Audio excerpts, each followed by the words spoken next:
Hello les guys, j'espère que vous allez bien, j'espère que vous avez passé une bonne journée. Dans le dernier épisode, on parlait des relations hommes-femmes, de l'amitié entre un homme et une femme adulte, pourquoi ça peut poser problème, pourquoi beaucoup de personnes n'y croient pas. Si vous n'avez pas écouté et que vous êtes intéressé parce que vous rencontrez cette problématique, n'hésitez pas à aller l'écouter. Aujourd'hui, on parle de quelque chose de complètement différent. On parle des relations sociales et des études. J'ai perdu ma vie sociale à cause de mes études.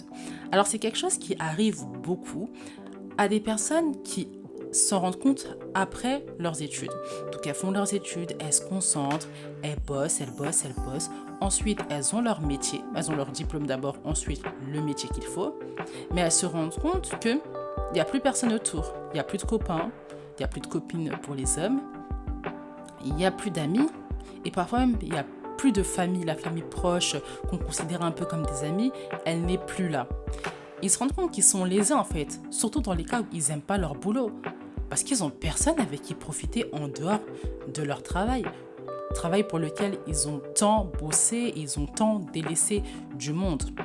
Autre problématique aussi que ces personnes rencontrent, c'est qu'elles ne savent plus tisser du lien avec des collègues, avoir un contact humain avec un client, avec un patient. Toutes ces choses-là, elles ont oublié. Elles ne savent plus avoir un comportement aussi dans un environnement social. C'est compliqué pour ces personnes. Toutes ces problématiques-là, c'est de ça dont on va parler dans le podcast. Mais avant ça, je fais un disclaimer. Un disclaimer qui est très important, surtout dans la société d'aujourd'hui. Les études, c'est important. Les études, c'est même très important. J'encourage tout le monde à le faire. Tout le monde, si vous avez la possibilité d'aller à l'école, faites-le. C'est pour votre cerveau, c'est pour apprendre à avoir un esprit critique, c'est pour avoir de la connaissance. Donc, il faut y aller. Deuxième chose, c'est important de se concentrer sur ses études. Je ne vais pas blâmer des personnes qui ont refusé de sortir pour réviser leur examen. Je ne vais pas blâmer des personnes qui ont refusé d'aller boire un verre pendant une période de révision. C'est pas de ça dont je vais parler. Ça, c'est un comportement normal. Je l'ai fait, on le fait. C'est important pour nos études. Au bout d'un moment, on va à l'école, on veut quand même valider. J'ai pas un esprit figé. Par contre, c'est pas parce que vous faites vos études que vous devez négliger les personnes autour de soi. Je n'ai pas une vision binaire des choses et je suis pas dans un mode incompatibilité. Pour moi, les relations sociales, c'est tout autant possible en faisant ses études. C'est pas incompatible. Et je parle vraiment des personnes qui ont tout laissé derrière elles pour se concentrer dans leurs études. Je vous fais pas traîner plus longtemps, prenez de quoi noter, prenez de quoi boire comme d'habitude. Une fois que c'est fait, on peut commencer à rentrer dans le vif du sujet. La première chose sur laquelle j'ai envie d'insister, c'est l'importance des relations sociales. J'insiste là-dessus parce qu'il y en a beaucoup qui peuvent me dire « mais en fait, j'ai perdu ma vie sociale, ça change quoi ?» Ça change quoi? J'ai le travail de mes rêves. Je pourrais me recréer une vie sociale avec mes collègues ou avec les gens de l'extérieur. C'est pas un problème. Il fallait que je me sacrifie pour mes études. Donc, je l'ai fait et ça a payé. Cette façon de penser, elle est hyper limitative. Pourquoi? Parce que vous pensez que vous allez pouvoir réussir à créer d'autres relations sociales. Mais quand tu perds ta vie sociale, tu perds des qualités sociales. Tu perds pas que la relation en elle-même, tu perds des compétences sociales. Tu ne sais plus écouter parce que tu n'es pas confronté à l'autre. Tu ne sais plus être intéressé. Tu ne sais plus valoriser une personne. Ces qualités-là, tu les perds en fait parce que tu n'es pas en exercice. Le social, c'est de l'exercice tout le temps. C'est de l'exercice tout le temps. Quand vous voyez par exemple, je sais pas, des extravertis, vous pensez que c'est inné d'aller vers les autres. Il y a une part d'inné, c'est vrai, mais il y a une part aussi de travail, peut-être inconscient, mais une part de travail et d'exercice quotidien. Ils sont confrontés à des gens tous les jours, ils parlent tous les jours. Au bout d'un moment, tu as une connaissance aussi intuitive de l'humain, de la société, de comment ça fonctionne un groupe social. Et quand tu perds ta vie sociale, quand tu ne rencontres plus personne, quand tu es plongé dans tes cahiers, tu n'as plus ces réflexes humain, tu n'as plus cette intuition, tu n'as plus cette intelligence un peu intrapersonnelle. Et c'est grave et ça t'empêche, ça te bloque dans beaucoup de domaines de ta vie. Mon père aime bien dire, un peintre, ce n'est pas que quelqu'un qui sait peindre. Un peintre, c'est quelqu'un qui sait peindre dans les bonnes proportions, qui sait quel type de peinture mettre sur un mur, qui a des connaissances qui est plus large que la peinture en elle-même, enfin de prendre un pinceau et de mettre ça sur un mur en fait. Et pourquoi il dit ça et pourquoi je vous parle de ça? Je vous parle de ça parce que c'est la même chose pour votre vie et pour votre travail. Être un avocat, c'est pas juste connaître le code civil. Être un avocat pénaliste, ce n'est pas juste connaître le code pénal. Tu vas avoir des clients, il va falloir les comprendre, il va falloir un peu cerner leur psychologie. T'es pas Freud, mais tu as besoin quand même de ces qualités-là. Il va falloir être diplomate avec ton client. Des fois, ton client, il te saoule, mais tu vas devoir être diplomate. Pareil pour un juge, pareil pour un médecin. Un médecin, il va devoir affronter des patients qui rechignent. Il va devoir affronter des patients qui font la tête. Tout ça, là, c'est pas du social? C'est du social en fait. Et donc les relations sociales, j'ai vraiment envie que vous rentrez ça dans vos têtes. Les relations sociales, elles sont fluides. Donc vous pouvez avoir quelqu'un aujourd'hui, demain vous avez une autre personne. C'est pas tant ça le problème. Le problème, c'est perdre ses qualités sociales. Tu perds tes compétences, les compétences les plus basiques, tu ne les as pas et tu ne les as plus. Et ça, c'est vraiment quelque chose qui bloque dans votre vie professionnelle, dans votre vie amoureuse, dans votre future vie amicale, dans votre future vie amoureuse. Ça vous bloque. J'ai envie que vous reteniez ça dans votre tête, vous l'ancrez, vous l'écrivez, je ne sais pas ce que vous faites, mais vous ancrez ça en tête, c'est très important. Une fois que j'ai dit tout ça, on peut parler des erreurs que vous avez faites, des raisons pour lesquelles vous avez perdu votre vie sociale. C'est important de savoir tout ça parce que ça va vous permettre de ne pas reproduire les mêmes erreurs et de savoir d'où le problème vient pour ne pas le reproduire.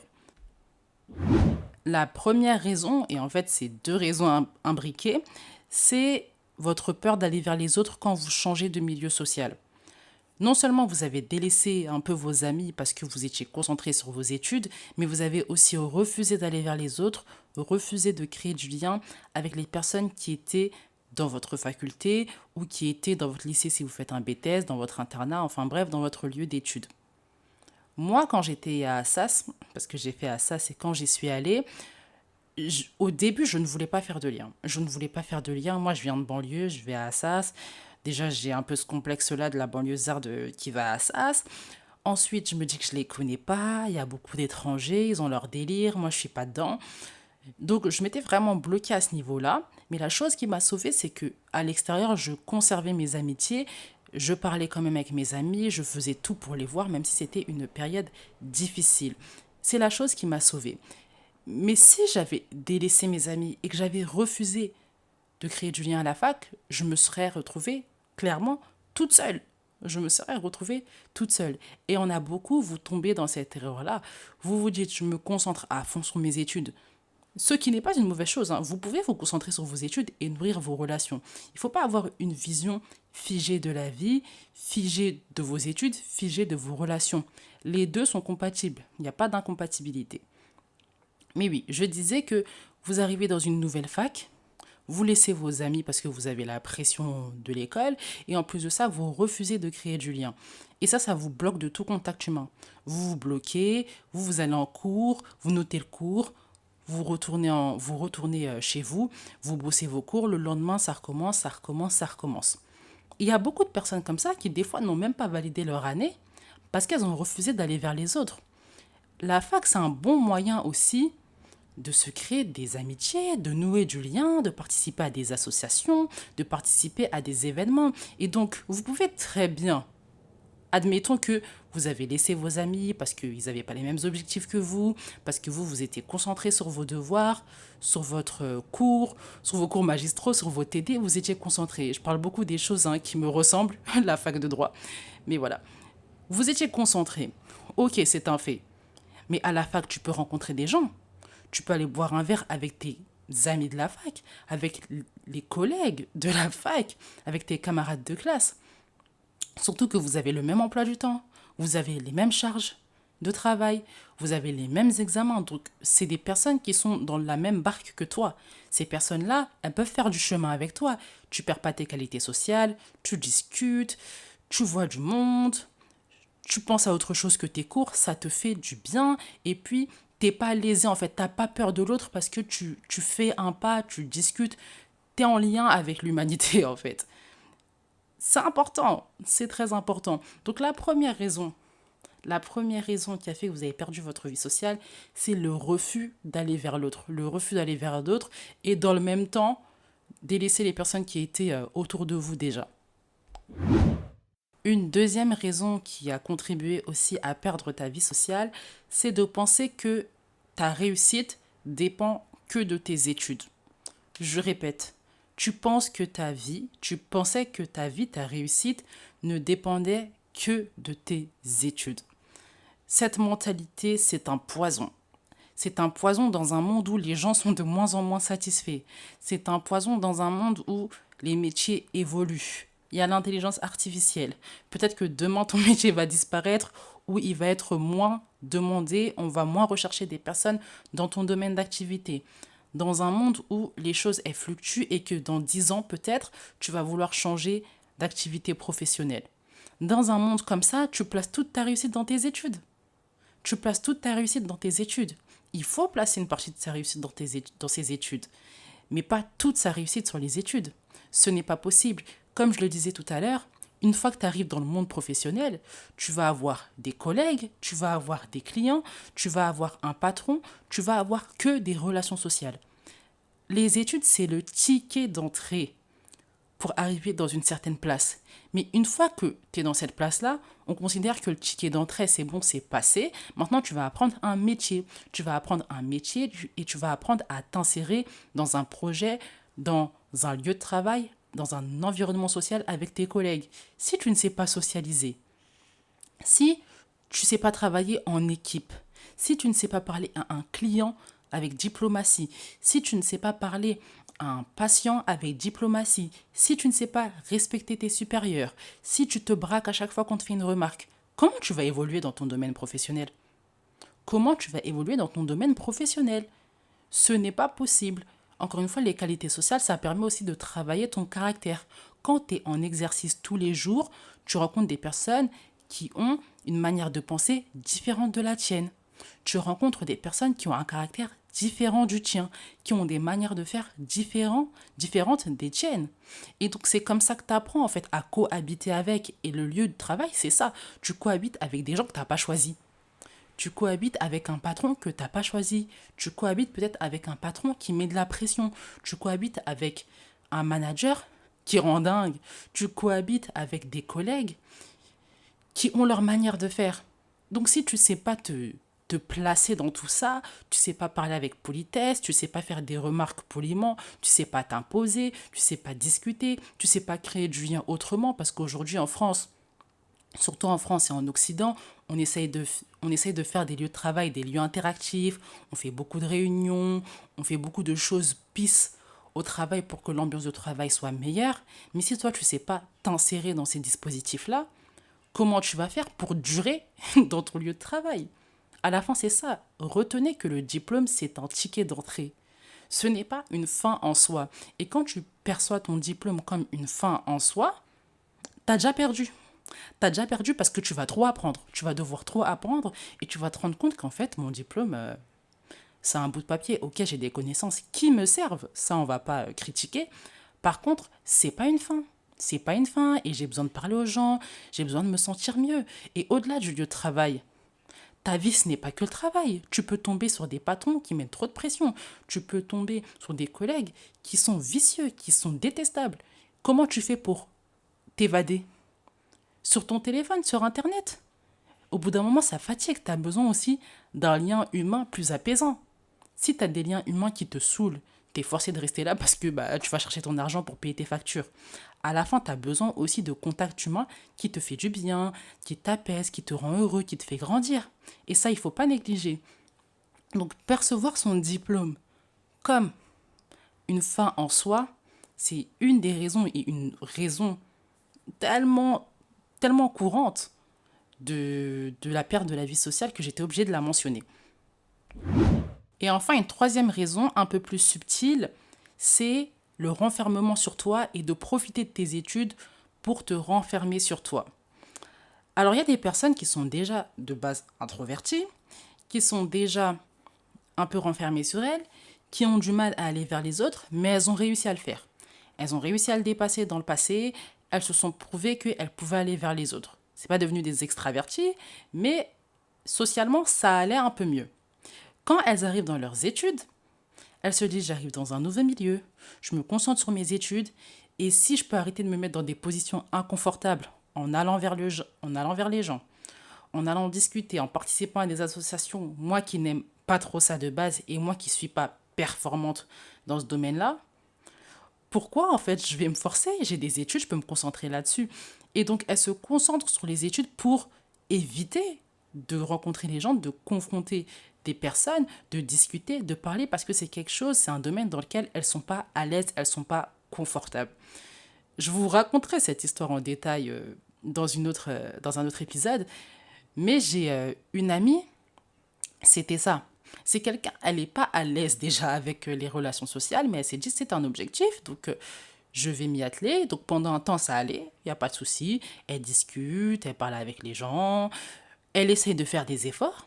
Et puis quand est arrivé le moment, on va dire, important de ses études, elle est restée focus sur ses études. Elle est restée focus sur ses études et c'était aussi, comment dire, un moyen d'éviter les relations sociales et en même temps de se dire, bah moi je reste dans un domaine dans lequel je suis compétente, c'est-à-dire l'école, je reste dans le scolaire et puis le reste, on verra après.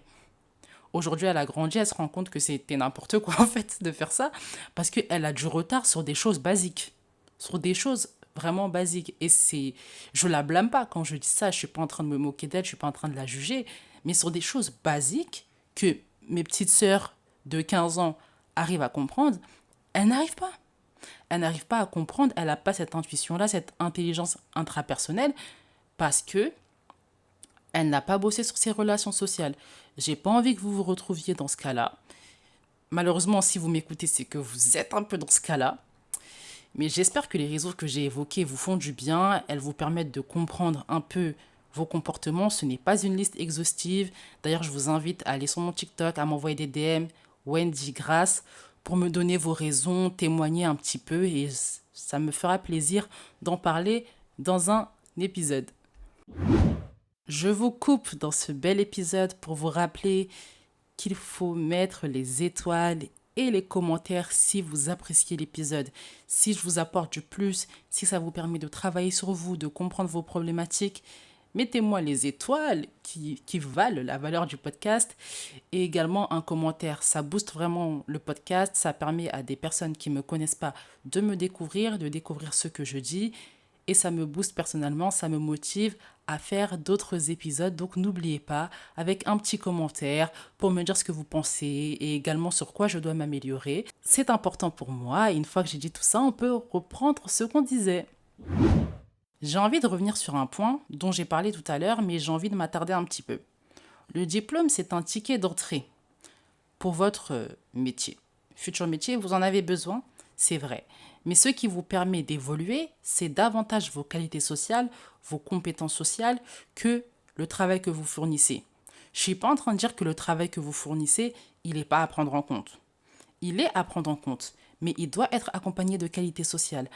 Parce que entre un collègue qui travaille et qui a les qualités sociales et une personne qui travaille seulement, on va choisir la personne avec les compétences sociales, avec les qualités sociales. Pourquoi ? Parce que déjà, dans un monde où on est de plus en plus en interaction, on a besoin de personnes qui savent dialoguer, qui savent avoir de l'empathie, qui savent être diplomates. On a besoin de ce genre de personnes. Au-delà de ça, travailler, c'est chiant pour beaucoup de personnes. Aller au travail, c'est relou pour beaucoup de personnes. Donc si en plus je dois coltiner une personne qui ne t'intéresse pas, une personne qui s'ouvre pas, une personne qui n'est pas marrante, autant ne pas aller au travail. Autant ne pas aller au boulot, c'est la mentalité de beaucoup de personnes. Donc sachant ça, vous devez tout faire pour être une personne intéressante, une personne qui partage des choses. On n'est pas obligé de rentrer dans la profondeur de sa vie. J'en parlerai un petit peu sur TikTok, donc n'hésitez pas à y aller. Je vous mets le lien en description. Vous n'êtes pas obligé de rentrer dans le détail de vos vies, mais vous pouvez de temps en temps parler de vous, de vos vacances. Je ne sais pas, vous pouvez parler de vous, vous ouvrir. C'est important. Les gens, ils ont besoin de sentir un contact humain. Contact humain, c'est très important. C'est pareil pour un supérieur. Il préfère avoir un collaborateur qui est un peu intéressant que d'avoir quelqu'un qui est plat. à moins d'être lui-même plein en fait. Mais c'est toujours mieux d'avoir quelqu'un qui a de la chaleur, qui apporte quelque chose, que quelqu'un de plat. Donc ça, conservez ça en tête. À, à valeur égale au niveau du travail, une personne qui a des qualités sociales, une personne qui est intéressante, une personne qui rapporte de la joie, va toujours être choisie. Toujours. Et ça fait tellement mal de se dire, en fait, j'ai tout mis dans ces études, j'ai tout mis dans ce diplôme, je travaille comme jamais, mais on m'a même pas choisi. Et des fois, vous regardez la personne qui travaille en face, vous vous dites, mais je suis même pas à 100%, je peux donner plus et je peux travailler mieux. Ouais, mais t'as pas de qualité sociale. T'es ennuyeuse, t'es ennuyant, t'es ennuyeux. Qu'est-ce qu'on va faire avec toi? Rien, en fait. Vous n'avez pas remarqué que les premiers de la classe, c'est pas souvent les préférés des profs. Les profs, ils ont souvent leur chouchou qui n'est pas le premier de la classe. Qui n'est pas le premier de la classe. Et des fois, ce chouchou-là, ça se matérialise des fois par de la confrontation. Mais elle donne de l'attention, pas au premier de la classe. Elle donne pas d'attention au premier de la classe. Et c'est pas qu'une question de oui, cette personne-là n'a pas besoin de moi, cet élève sait se débrouiller seul. C'est pas que ça. C'est que humainement, les premiers de la classe, des fois, ils sont morts. Et moi, je vous parle en tant que deuxième, troisième de la classe, hein, ça va, je suis pas non plus dixième de la classe. Mais c'est la vérité. Dans toutes les classes que j'ai fait, les premiers de la classe, c'est même pas les préférés, en fait. Des fois, c'est un huitième de la classe. Mais c'est un huitième de la classe qui a une force de caractère, une présence, ou des fois, ça va être le troisième de la classe, parce qu'il a des initiatives, il parle, il rigole, c'est un élève qui est éveillé, qui est curieux. Toutes ces qualités-là, en fait, cet élève les a. Là où le premier de la classe, bon, il a son 18 sur 20, il est content, mais qu'est-ce qu'il apporte? Je laisse ça sur la table, vous en jugerez vous-même. La partie conseil maintenant, la partie que vous attendez tous, je vous la donne. Mon premier conseil, comme d'habitude, il reviendra tout le temps, mais reconnaissez que vous en avez besoin. Reconnaissez que vous avez besoin de développer vos qualités sociales. Reconnaissez que vos compétences sociales sont à l'arrêt. Reconnaissez que vous êtes nul pour nouer des relations sociales. Vous êtes nul pour nourrir une conversation. C'est pas pour que vous ayez mal, c'est pas pour que vous vous jugiez, pour que vous soyez dans la culpabilité, mais c'est pour que vous puissiez partir d'un point d'humilité. J'ai une copine par exemple, elle savait en fait qu'elle avait besoin des relations sociales, elle avait besoin de sortir de sa solitude, elle avait besoin de voir d'autres choses, mais il faut voir l'orgueil qu'elle avait. Ah non, mais les gens sont pas intéressants.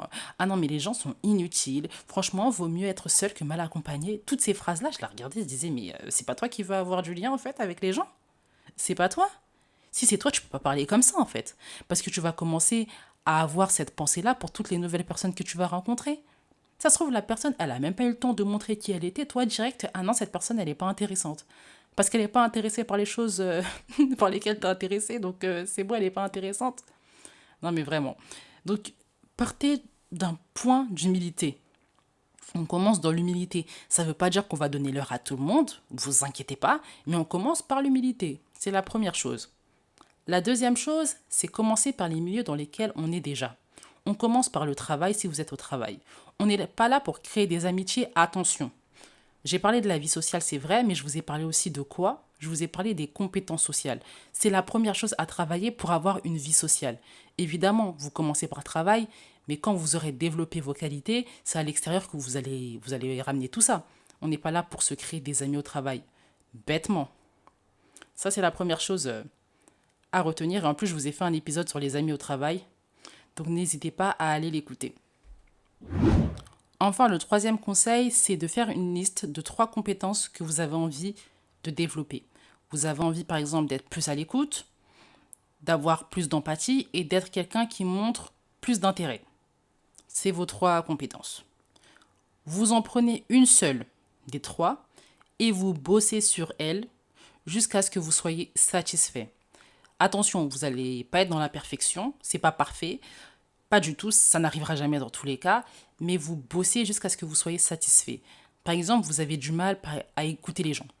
Vous avez du mal à écouter avec de l'intérêt. Vous allez travailler ça. À chaque fois qu'une personne vous parle, vous allez devoir l'écouter avec intérêt, c'est-à-dire écouter pour poser des questions, pour savoir plus. Une fois que vous avez réussi à maîtriser un peu cette qualité-là, vous passez à la deuxième qualité. Mais la première qualité que vous avez travaillée, il faut la conserver et l'appliquer pour toutes vos relations futures. Je vous donne un conseil bonus également. Les relations sociales, les compétences sociales ne se mesurent pas comme vous mesurez votre chiffre d'affaires dans une entreprise. Ça, c'est très important. Pourquoi? Parce que c'est quelque chose d'intuitif, je le dis tout le temps. C'est du comportement, c'est du social, c'est pas du business. Donc quand vous évaluez, vous l'évaluez avec votre observation et en regardant comment vos relations s'améliorent autour de vous, en prenant des notes, en ayant un journal intime un peu pour écrire tout ce que vous voyez, pour écrire tout ce que vous observez et pour écrire vos progrès. Mais ce n'est pas un business, je répète.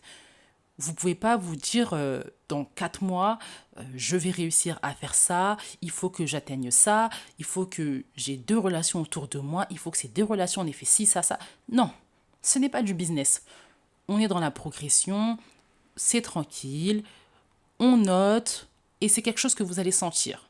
C'est quelque chose que vous allez sentir. Je sais que c'est pas satisfaisant comme réponse parce qu'on aimerait avoir quelque chose de tout fait et tout. Mais les relations sociales, c'est ça. Il faut accepter aussi que ce n'est pas des mathématiques. Et une fois que vous allez accepter ça, vous allez avoir une vision plus fluide de vos relations et ça ira beaucoup mieux dans votre vie, je vous l'assure. On arrive à la fin de cet épisode, c'était un épisode complet.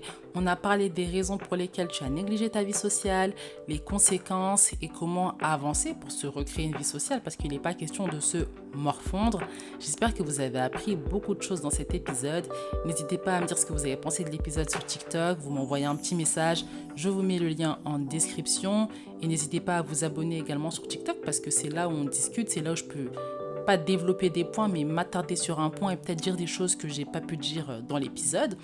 Donc voilà, passez une bonne soirée. On se retrouve très bientôt dans un nouvel épisode. Ciao, ciao!